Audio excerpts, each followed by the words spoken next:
कथा सम्राट की जयंती पर विशेष। नमक का दारोगा धनपत राय श्रीवास्तव से मुंशी प्रेमचंद बनने की ऐसी है कहानी। नई दिल्ली। उपन्यास और कहानियों के सम्राट मुंशी प्रेमचंद को हिंदी और उर्दू के महानतम लेखकों में से एक माना जाता है।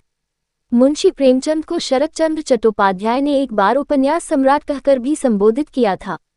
प्रेमचंद का बचपन का नाम धनपत राय श्रीवास्तव है। उपन्यास और कहानियों के सम्राट मुंशी प्रेमचंद को हिंदी और उर्दू के महानतम लेखकों में से एक माना जाता है। मुंशी प्रेमचंद को शरत चंद्र चट्टोपाध्याय ने एक बार उपन्यास सम्राट कहकर भी संबोधित किया था।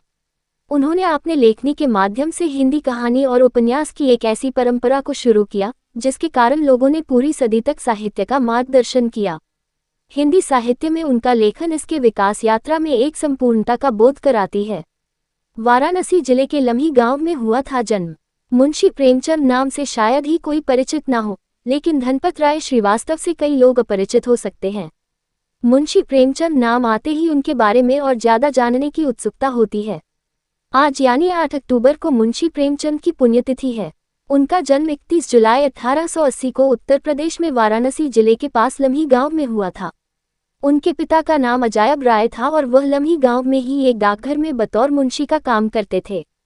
धनपत राय श्रीवास्तव से मुंशी प्रेमचंद बनने की कहानी।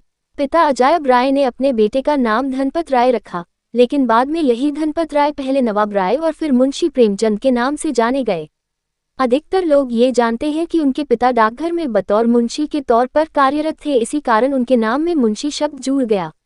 हालांकि यह सच नहीं है। मुंशी प्रेमचंद उस समय हंस नामक अखबार में काम करते थे। उनके साथ एक और व्यक्ति कन्हैया लाल मुंशी भी उसी अखबार में काम करते थे। जब अखबार में संपादकीय छपता तो दोनों व्यक्तियों का नाम एक साथ छप जाता था।